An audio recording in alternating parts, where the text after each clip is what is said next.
आज आप लोगों के लिए बना रहे हैं प्लम एंड आमंड केक, यानी कि आप देख रहे हैं यहाँ पर आलू बुखारा जो होता है और बादाम का हम केक बनाएंगे। काफ़ी देर से रिक्वेस्ट थी, चीज़ें आपको दिखा देते हैं। इसके लिए हम यूज़ कर रहे हैं आज सेल्फ रेजिंग फ्लावर। ये प्लेन फ्लावर नहीं है, इसके अंदर में हमें बेकिंग पाउडर या बेकिंग सोडा की ज़रूरत नहीं पड़ेगी। तो इस रेसिपी को चाहिए self raising flower. Castor sugar आपको चाहिए, यहाँ पर बिल्कुल पिसी हुई बारीक चीनी होती है, ये हो गया। साथ ही आपको चाहिए इसके लिए प्लम्स, और आप इसको बीच में से सिर्फ दो आप इसके स्लाइस कर लेंगे, बीच में से इसके सीड्स रिमूव कर लेते हैं, ये हो गया। बीच में जाएगा बटर यानी कि मक्खन, सॉल्टेड अनसॉल्टेड आपकी चॉइस है। मैं थोड़ा सॉल्टेड पसंद करती हूँ क्योंकि फिर आपको एक्स्ट्रा नमक डालने की ज़रूरत नहीं पड़ती है। बिल्कुल सॉफ्ट होना चाहिए, रूम टेम्परेचर पर बहुत अच्छी तरह बीटिंग होती है। केक बनाने के लिए बीच में जाएंगे कुछ पिसे हुए बादाम, आप देख रहे हैं यहाँ पे दरदरे से मैंने किए हैं। अगर आप चाहें इसको और भी ज़्यादा बारीक कसें, लेकिन ज़रा खूबसूरत लगता है केक को जब आप खाते हैं, थोड़ा क्रंच आता है। बीच में जाएगा जैम, इसके ऊपर गार्निशिंग के लिए जो आपको पसंद है आप वो वाला जैम इस्तेमाल कर सकते हैं। मैं यहाँ पे इस्तेमाल कर रही हूँ इस वक्त रास्पबेरी का।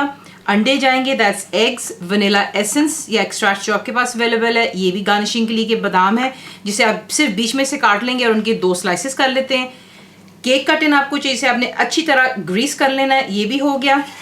अवन को आप प्री हीट कर लेंगे, जैसा हमेशा आपको मैंने कहा है कि बेकिंग का असूल है 15 मिनट पहले 180 सेंटीग्रेड, गैस मार्क 4, 350 फ़ारेनहाइट। आपको दिखाते हैं इसको बनाना। यहाँ पर आप देख लें कि चीनी और जो मक्खन है, दैट्स शुगर एंड बटर, इन्हें हम अच्छी तरह करेंगे बीट जब तक ये लाइट फ्लफी हो जाए, और इसका कलर भी आप देखेंगे हल्का सा जो है वाइटिश की तरफ आ जाता है। परफेक्टली बीट हो चुका है। अब आप क्या करेंगे कि एक अंडा बीच में डालेंगे, इसको आप बीट करेंगे, उसके बाद दूसरा अंडा डालेंगे और आप बीट करेंगे। तो सिर्फ 2 अंडे हैं, इसी तरह हम इसको बीट कर लेते हैं। अंडों को ज़्यादा बीट नहीं करना है, थोड़ा सा बीट करेंगे।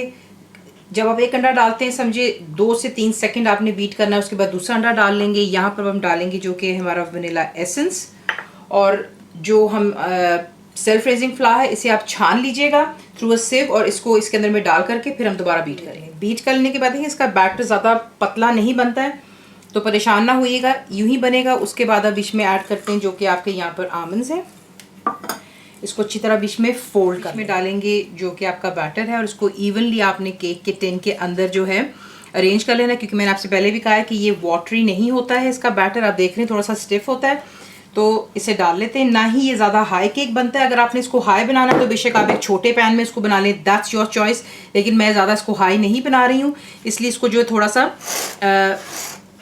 बड़े टिन में बना रही हूँ मैं। तो इसको इवनली जो है पहले आप स्प्रेड आउट कर लेने के बाद जिस तरह आपका दिल चाहे आप इन्हें अरेंज कर सकते हैं, और आपने सिर्फ जो है स्किन की साइड नीचे रखनी है, और इस तरीके से आप इनको यहाँ पर इक्वली लगा दें। अरेंज कर लेने के बाद जो आपको स्लाइसेस दिखाए थे किए हुए बादाम के, आप इसको जिस आपका दिल चाहे आप लगा लें, सीधा करके लगा लें, या बेशक स्किन साइड ऊपर, लेकिन ये ज़रा खूबसूरत लगता है अगर स्किन की साइड नीचे हो। और इसी के से इन्हें अरेंज कर लेते हैं, और उसके बाद आप इसको डाल देंगे बेक करने के लिए। मैं भी तमाम यहाँ पर इस पर अरेंज कर लूँगी। आपने इसको बेक करना है फॉर 35 to 45 मिनट्स, यानी कि 35 से 45 मिनट के लिए।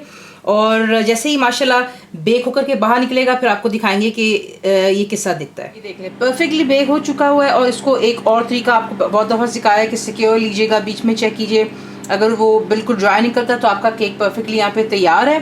देखिए कितना खूबसूरत लग रहा है माशाल्लाह। इसकी साइडों को बटर नाइफ की मदद से आप यूँ हल्का सा जो है अलग कर लेंगे, और सिर्फ इसको 5 मिनट दे दें केक के टिन के अंदर, और फिर इसको निकाल करके आपको दिखाते हैं नेक्स्ट क्या। 5 मिनट ठंडा होने के बाद मैंने इसका साइड से खोली, क्योंकि मैंने स्प्रिंग फोम का बनाया है। अगर आप सादा इस्तेमाल कर रहे हैं आप उसको तरीके से निकाल लेंगे। जैम जो मैंने आपको स्टार्ट में दिखाया, आपने इसको देखें कितनी अच्छी तरह मेल्ट करना है। ये देखें माइक्रोवेव में कि कितना धुआं निकल रहा है। अब इसको गरम गरम को केक के ऊपर ब्रश कर लें, या जो है पॉकेट के ऊपर डाल दें जहाँ पे आपने प्लम्स डालें, और फिर हम इसे डिश आउट। यहाँ पर देख लें गर्मा गर्मा आप जैम लगाते हैं उसके ऊपर, और देख लें मैंने आपके लिए काट कर भी आपको दिखा दिया, क्योंकि काफ़ी बहन भाई ने कहा था कि काट करके ज़रूर दिखाइएगा। ये देख लें बीच में परफेक्टली आपका केक बेक्ड है, and it is very very soft. ये देख लें, ठीक है जी।